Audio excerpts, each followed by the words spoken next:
23 सितंबर 1918 सामने थी तुर्की की सेना अपने ऑटोमेटिक हथियारों से लैस और इस तरफ घोड़ों पर सवार भाले और तलवारों के साथ थे हिंदुस्तान के वीर सिपाही। तुर्की सेना इन सिपाहियों पर ताबड़तोड़ गोलियां बरसा रही थी, लेकिन वीर सिपाही गोलियां खाते हुए बढ़े चले जा रहे थे और कोई भी उन्हें उनकी मंजिल पाने से नहीं रोक पाया।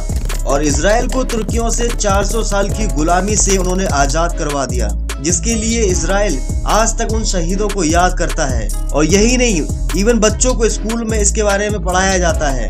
2018 में इजरायली पीएम बेंजामिन नेतन्याहू 6 दिन के लिए भारत आए थे। वो सबसे पहले दिल्ली में मौजूद 3 मूर्ति को देखने गए थे, लेकिन आखिर इन 3 मूर्ति से इजराइल का कैसा संबंध है और क्या यादें जुड़ी हुई हैं, तो चलिए इस वीडियो में आपको बताते हैं। हाइफा इजराइल की आज के समय पर दूसरी सबसे बड़ी सिटी है। उस समय इजराइल कायम नहीं हुआ था और हाइफा भी फिलिस्तीन के रीजन में ही आता था, जो कि 400 साल से तुर्कियों के अधीन था। चूंकि तुर्की और ब्रिटेन की आपस में बनती नहीं थी, ब्रिटेन हाइफा, नाजरत और दमिश्क को कब्जा करने के लिए भारतीय सैनिकों को भेजता है। ब्रिटेन के लिए इन तीनों में से हाइफा काफी इम्पोर्टेंट था, क्योंकि वहाँ रेलवे नेटवर्क और बंदरगाह थे। ब्रिटिश भारत के 3 रियासतों मैसूर, जोधपुर और हैदराबाद के सैनिकों को भेजने के लिए प्लान करते हैं, पर बाद में वो किसी कारणवश हैदराबाद को वहां जाने के लिए रोक देते हैं और सिर्फ मैसूर और जोधपुर के सैनिकों को वहां भेजा जाता है। इधर हाइफा में मौजूद तुर्की, जर्मनी अपने अपने उस टाइम के the best machine gun automatic हथियारों के साथ खड़े हुए थे और इधर जोधपुर और मैसूर के सैनिक सिंपल से भाले और तलवारों के साथ वहां लड़ने के लिए उनसे जाते हैं, जो कि देखने में कोई भी कॉम्बिनेशन नहीं लगता है, क्योंकि क्या गोलियों के सामने तलवार और भाले टिक पाएंगे। उस टाइम वो वापस लौट सकते थे, लेकिन सैनिकों ने अपने साहस और हिम्मत को दिखाया।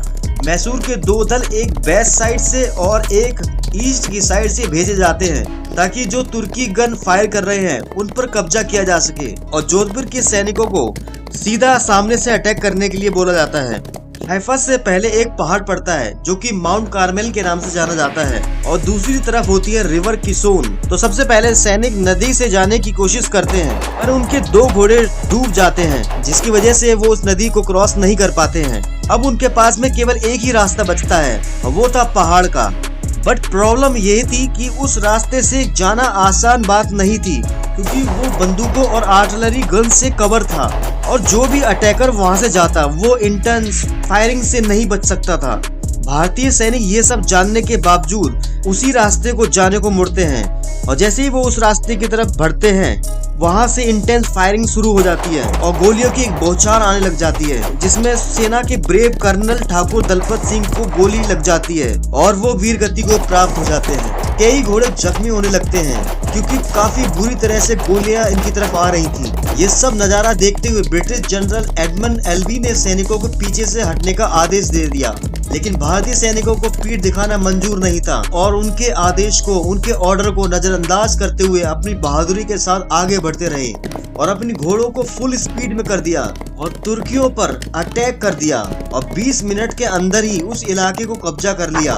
तुर्की भारतीयों की इतनी तेज स्पीड को आते हुए देखकर डर जाते हैं, क्योंकि उन्होंने सपने में कभी सोचा भी नहीं था कि इस तरह से कोई उनकी तरफ आ सकता है और उनके बनाए हुए जाल को इस तरह से तोड़ा जा सकता है। और जैसे ही तुर्की देखकर भागने लगते हैं, उसी वक्त और बाकी के सैनिक भी वहां पर आ जाते हैं और तीनों तरफ से भारतीय सैनिक उन्हें घेर लेते हैं और विजय हासिल कर लेते हैं। इस युद्ध के दौरान 8 भारतीय शहीद हो जाते हैं और 34 घायल हो जाते हैं। साथ में 60 घोड़े मारे जाते हैं और 83 घोड़े घायल हो जाते हैं। हमारे इन नौजवानों की हिम्मत और साहस को देखकर हर कोई लोहा मानता है, और इजराइल में भी हर साल 23 सितंबर को हाइफा दिवस मनाया जाता है और बच्चों को स्कूल में इस इतिहास को पढ़ाया जाता है।